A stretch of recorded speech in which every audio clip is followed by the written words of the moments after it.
पाकिस्तान को ये लग रहा है कि हम आईएमएफ पे लोन मांगने गए हैं, सारी की सारी डिक्टेशंस गीता गोपीनाथ देंगी, और गीता गोपीनाथ देंगी तो मतलब हमारे कंट्री को चलाएगी अब इंडियन महिला, हमारे कंट्री की इकोनॉमी को। आपने सबसे पहले घबराना नहीं है।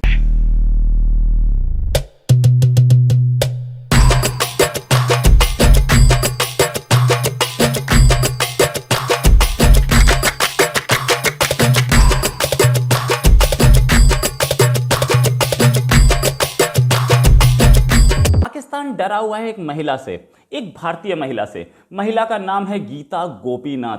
गीता गोपीनाथ जो कि चीफ इकोनॉमिस्ट हुआ करती थी आईएमएफ में। अभी उनको हाल में उनका दोबारा उनको एक प्रमोशन दी गई, बोलिए, या उनका कॉन्ट्रैक्ट खत्म हो रहा था, उनको एक नया कॉन्ट्रैक्ट दिया गया। अब फर्स्ट डेप्यूटी मैनेजिंग डायरेक्टर होंगी, सेकेंड इन कमांड आईएमएफ में। और पाकिस्तान को यह लग रहा है कि हम आईएमएफ पे लोन मांगने गए हैं, सारी की सारी डिक्टेशंस गीता गोपीनाथ देंगी, और गीता गोपीनाथ देंगी तो मतलब हमारे कंट्री को चलाएगी अब इंडियन महिला, हमारे कंट्री की इकोनॉमी को। वेल इनफैक्ट गीता गोपीनाथ बड़ी काबिल लेडी हैं, और वो पीएचडी कर चुकी हैं, और वो लेक्चरर भी रही हैं।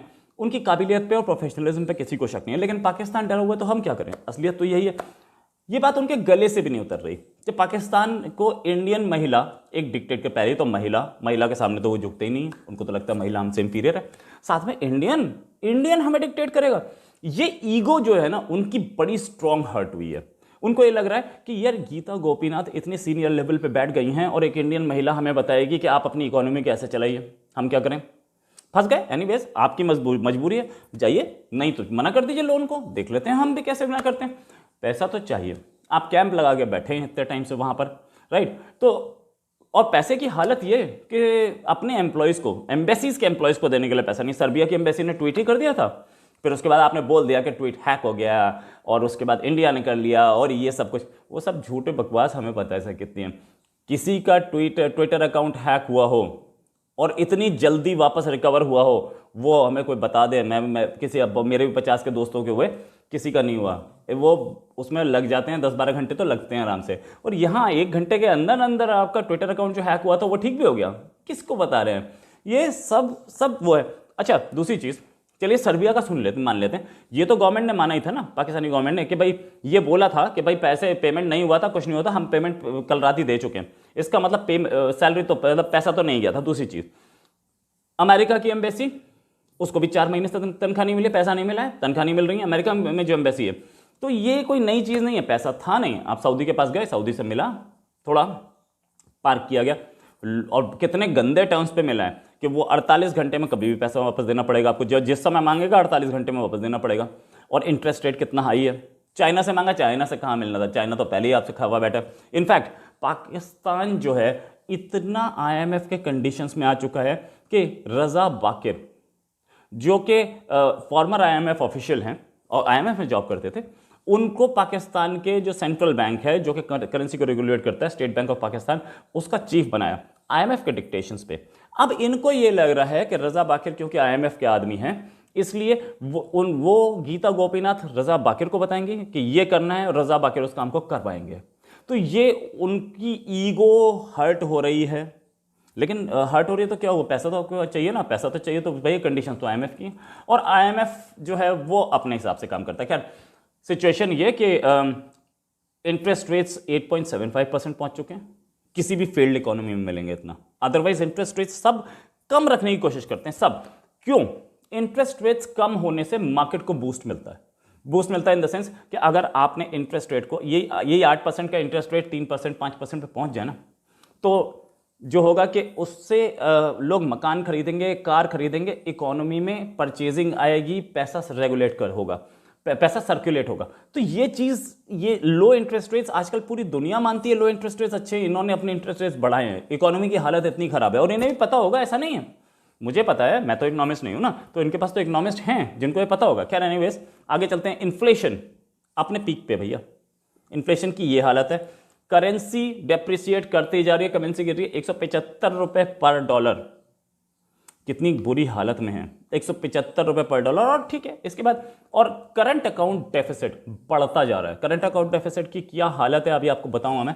करंट अकाउंट डेफिसिट होता क्या है, इनफैक्ट करंट अकाउंट डेफिसिट होता ये है कि सपोजिंग आपने, आपके एक्सपोर्ट्स जो हैं वो जो है वो 100 रुपये के हैं और इम्पोर्ट्स 300 रुपये के हैं। तो फर्क जो 200 रुपये का है, यानी कि 200 रुपये का जो डेफिसिट है उसे करंट अकाउंट डेफिसिट बोलते हैं। अब करंट अकाउंट डेफिसिट आपका एकदम अल्टीमेट पे है और अनलिमिटेड लेवल, अब अनप्रेसिडेंटेड लेवल्स पे है। इतनी बुरी हालत है कि आईएमएफ ने डिक्टेशंस की कि आप अपने ज़रा पहले अकाउंट्स चेक कीजिए और ये चेक कीजिए कहाँ कहाँ गड़बड़ हो रही है। पता लगा कि कोरोना का, कोविड का जो इनका प्लान बना उसमें भी घोटाला निकला है। ये कभी बताते थोड़ी, आईएमएफ की डिक्टेशंस में पता चला कि इनका कोरोना का घोटाला है। इनफैक्ट सेंट्रल बैंक इतने प्रेशर में है, सेंट्रल बैंक का जो इतना प्रेशर है पाकिस्तान पे, अब तो वहाँ बकर साहब बैठ गए ना आईएमएफ के आदमी, इतने प्रेशर में है पाकिस्तानी गवर्नमेंट अपने सेंट्रल बैंक से कि उन्होंने जो वेलफेयर स्कीम्स निकाली थी उनको भी वापस रोल बैक करना पड़ा। गीता गोपीनाथ खुद ही बोल चुकी थी कि इससे मिडिल क्लास और लोअर क्लास को, Gita Gopinath as chief economist बोला, मिडिल क्लास और लोअर क्लास की इनकम्स जो है वो खराब होंगी और उनकी हालत और बदतर होती जाएगी। ये पाकिस्तान पे भी लागू होता है, हालांकि उन्होंने पूरी वर्ल्ड के लिए बोला था, पाकिस्तान पे भी लागू होता है और हो भी रही है। हालत यह है कि हो भी रही है। इन्फ्लेशन 9.2% अक्टूबर में, 9.2%। 9.2% कम नहीं होती, बहुत गंदी इन्फ्लेशन होती है। मतलब जो चीज़ 100 रुपये की मिल रही थी वो अब 109 की मिलेगी, राइट। तो मतलब ये अंदाजन ऐसे बता रहा हूँ कि एग्जैक्टली 109 की नहीं होगी, वो उसमें कुछ चीज़ें और भी होती हैं, लेकिन मोटा मोटी हिसाब किताब प्रेशर इमरान खान की गवर्नमेंट पे बढ़ता जा रहा है। करंट अकाउंट डेफिसिट जो पिछले पूरे साल 1.9 बिलियन डॉलर पे था, वो इस बार सिर्फ सितंबर की जो 4 महीने थे, क्वार्टर, तिमाही, 3 महीने, सितंबर के तिमाही में 3.4 बिलियन डॉलर्स पे था। पिछले साल पूरे साल जितना आपका करंट अकाउंट डेफिसिट था उससे ज्यादा अब की बार एक तिमाही में आ गया। तो ये जो इकोनॉमी, जो पोस्ट मनी ऑर्डर इकोनॉमी जो बनाई थी कि बहरीन में या गल्फ में जो हमारे लोग काम कर रहे हैं वो रेमिटेंस देंगे, वो रेमिटेंस कहाँ, अब कोरोना टाइम पे तो वैसे भी रेमिटेंस कम आ रही थी। इनफैक्ट आईएमएफ ने $6 बिलियन का लोन की बातचीत चल रही थी, वो $6 बिलियन का लोन भी उसने होल्ड पे लगा दिया। क्यों? क्योंकि आप बात तो मान ही नहीं रहे। क्या मानेंगे? हम आपको पैसा क्यों दें? क्योंकि आप तो किसी की बात मानते नहीं और आप तो अपने करप्शन को और अपनी इतनी बुरी हालत को सुधारने के मूड में नहीं है। लेकिन अब क्योंकि लोन रोक दिया इसलिए अब माननी पड़ रही है। $1 बिलियन का इमीडिएट रिलीज था, उस पर ही बातचीत चल रही है। एग्जीक्यूटिव बोर्ड ने बोल तो दिया, अप्रूवल वहाँ से हो चुका है, लेकिन आईएमएफ के एग्जीक्यूटिव बोर्ड पर अभी बचा है। आईएमएफ का एग्जीक्यूटिव बोर्ड करेगा। साथ में आईएमएफ ने बोला कि आप एक मिनी बजट लाइए और मिनी बजट में क्या करेंगे, टैक्स, इनका 4th tax law amendment ordinance है उसे विड्रॉ कीजिए। क्योंकि आप क्या कर रहे हैं, टैक्स रिबेट बहुत दे रहे हैं। जो अमीर लोग हैं ना, जो इन्फ्लुएंशियल लोग हैं ना, उनको टैक्स रिबेट दे देते हैं और गरीबों पे टैक्स पड़ता जाता है। टैक्स रिबेट रोके। साथ में जो इन्होंने टैक्स एग्जेम्पशंस थी सारी की सारी वो विड्रॉ करनी थी। टैक्स एग्जेम्पशंस मोबाइल फ़ोन पे, स्टेशनरी पे, पैकेज फूड आइटम्स पे, जो भी चीज़ें गरीब खरीदता है ना उन सब पे टैक्स है। ईगो हाई है पाकिस्तान की और उस ईगो के टूटने में अब टाइम नहीं है। मिनी बजट आ जाए, पता चल जाएगा कि कैसे पाकिस्तान को डिक्टेशंस देके आईएमएफ चला रहा है। अभी आपको और बताता हूं मैं, आईएमएफ के डिक्टेशंस पे ये मिनी बजट जो आ रहा है उसमें टैक्स का कलेक्शन भी बढ़ाया जा रहा है। पहले 5,800 बिलियन रुपीस था कलेक्शन और अब उसे 6,100 बिलियन रुपीस पे लेके जाया जा रहा है। खैर ये सारी चीज़ें एक तरफ, इन लोगों को ये लग रहा है कि एक इंडियन लेडी हमारी इकोनॉमी को रन करेगी। हमारी ईगो क्या होगी? ईगो आपकी, अपनी ईगो को आप इतना ऊपर रख रहे हैं, उस ईगो की वजह से ही तो आप डूब रहे हैं। गेहूं है नहीं, आटा है नहीं, और आप तो अभी हम अफगानिस्तान भेज रहे थे, वहाँ पे भी इससे पहले तो आपने कई बार वो रोका था ना कि नहीं, जब तक 370 नहीं लगेगी दोबारा तब तक हम इंडिया से कोई वो नहीं करेंगे, बिजनेस नहीं करेंगे। अब अफगानिस्तान गेहूं भेज रहे थे, आपने उस पर शर्त लगा दी कि हमारे ट्रक्स में जाए। ठीक है, हमें पता था कि आप उसमें से चोरी करके अपने घर में रख लेंगे उसको, तो अब आपने नई शर्त रख दी कि ठीक है अफगानिस्तान के ट्रक्स में आएंगे। अफगानिस्तान के ट्रक्स किसके होंगे? वहां गवर्नमेंट अशरफ गनी की थोड़ी रह गई, आपके पिट्ठुओं की। उनके ट्रक्स आएंगे तो वो भी तो निकाल दिए जाएंगे ना, वो भी आपको दे देंगे। सीधी सी बात। तो ये जो शर्तें रख रख के जो आप चोरी करना चाह रहे हो ना, इस चोरी से काम नहीं चलता।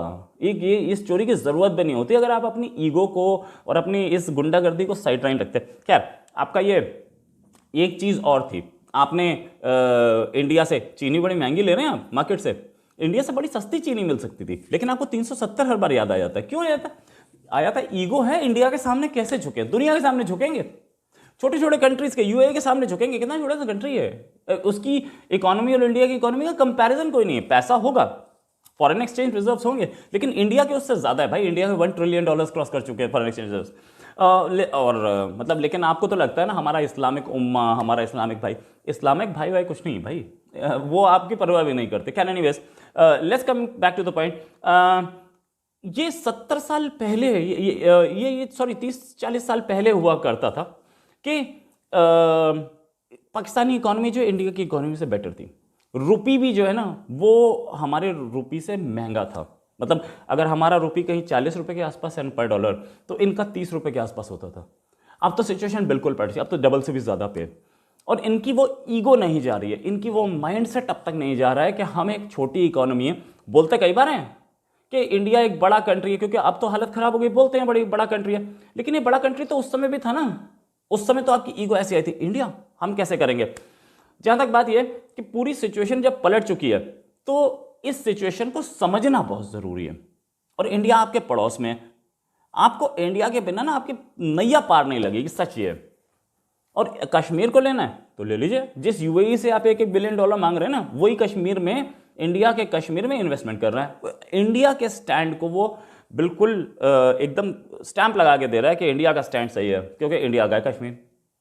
तो इस सूरत हाल में इंडियन लेडी के सामने आपको ऐसा लग रहा होगा गीता गोपीनाथ हैं तो इनफैक्ट एक प्रोफेशनल, और वो इंडिया की कहीं पे भी मतलब ऐसा नहीं करेंगे कि इंडिया का कहीं एजेंडा थोपे आपके ऊपर। लेकिन ये आपको अपने दिमाग को, अपने दिल को समझाना पड़ेगा कि एक इंडियन लेडी वहाँ बैठी है और पैसा उसी से मांगना है।